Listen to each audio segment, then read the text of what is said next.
মুসলিমের জন্য 31st night যে রাত্রটা আছে সেটাতে উদযাপন করাটা কোনোভাবেই শোভনীয় নয়, এটা উচিত নয়। আজকে বিভিন্নভাবে আমরা মুসলিম সমাজটাকে আমরা লেলিয়ে দিচ্ছি খ্রিস্টীয় কালচারের সাথে। দেখেন ভাই, এই রাত্রটা আমরা যেটা আজকে উদযাপন করতে যাচ্ছি বিভিন্ন বাজির মাধ্যমে, বিভিন্ন আওয়াজকে সমাজের মাঝে অশ্লীলভাবে ছড়ানোর মাধ্যমে, এটা খুবই নিকৃষ্ট কাজ এবং সমাজের জন্য খুবই একটি দুঃখজনক এবং হতাশাজনক। গত বছরের কথায় আমার মনে আছে, আমি তখন ঘুমন্ত ছিলাম, কিন্তু বাজির এত পরিমাণ আওয়াজ ছিল, আতশের এত পরিমাণ আওয়াজ ছিল, আমি ঘুম থেকে জাগ্রত হয়ে যাই, এমনকি ভয়ে কেঁপে উঠি। আপনারা সকলেই এ সম্পর্কে অবগত আছেন যে একটি শিশু বাচ্চা মারা গিয়েছে এবং ঢাকাতে এবং বাংলাদেশের শহরের কেন্দ্রগুলোতে, যেইগুলো জায়গাতে শহর আছে সেই সমস্ত জায়গাগুলোতে প্রচুর পরিমাণ ছোট ছোট পাখি এবং প্রাণীরা মৃত্যুবরণ করে থাকে। একজন মুসলিম হিসেবে কেন আপনি এই নিকৃষ্ট কাজের প্রতি ধাবিত হবেন? আজকে আমরা এমনভাবে অধঃপতনের দিকে গিয়েছি যে 31st নাইট এই রাত্রটাকে আমরা সামনে রেখে আমরা লেলিয়ে দিচ্ছি নিজেদেরকে এক বেহায়াপনার প্রতি। সমস্ত ভাইদের নিকট এই আবদারটা থাকবে, এটা আমাদের কালচার নয়, এটা আল্লাহ তাআলার পক্ষ থেকে আমাদের কোনো ইবাদতের জন্য নয়, বরং আল্লাহ তাআলা আমাদের জন্য প্রতিটি রাত্রকে, প্রতিটি দিনকে নির্বাচন করেছেন নেক আমলের প্রতিযোগিতার জন্য।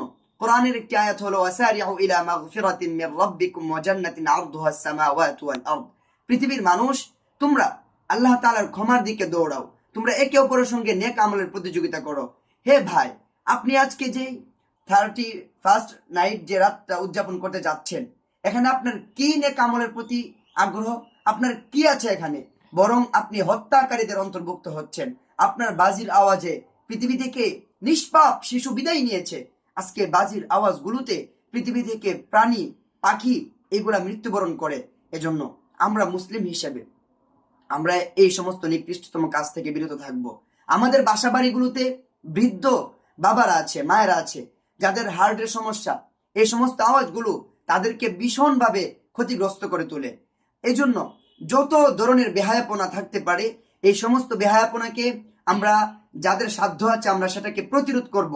আমরা যারা দায়িত্ববান আছি, আমরা নিজেরা নিজেদেরকে সেই সমস্ত জায়গা থেকে গুটিয়ে নেব। আমরা সেগুলা পালন করব না।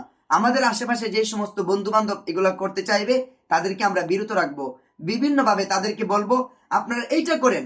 2025 আপনার যেই নামাজগুলো ছুটে গিয়েছে সেইগুলোকে আপনি হিসাব করে আদায় করেন। আপনার 2026-এ এক ওয়াক্ত নামাজও যেন কাজা না হয়, আপনি সেই প্রতিজ্ঞাবদ্ধ হন। আপনি 2025-এ নিজের ক্যারিয়ারে যে সমস্ত জুলুমগুলো করেছেন, সেই সমস্ত জুলুমগুলো থেকে নিজেকে কামব্যাক করিয়ে 2026-এ আপনি এমন একজন সঠিক এবং সফল পুরুষ এবং সফল মহিলা হিসেবে নিজেকে দাঁড় করান, যেখানে আপনি পুরো সমাজের একটা রোল মডেল হবেন, যেখানে আপনি পুরো ফ্যামিলির মাঝে একজন স্মার্ট পুরুষ হিসেবে অথবা নারী হিসেবে সকলের সামনে আপনি স্বীকৃতি পাবেন।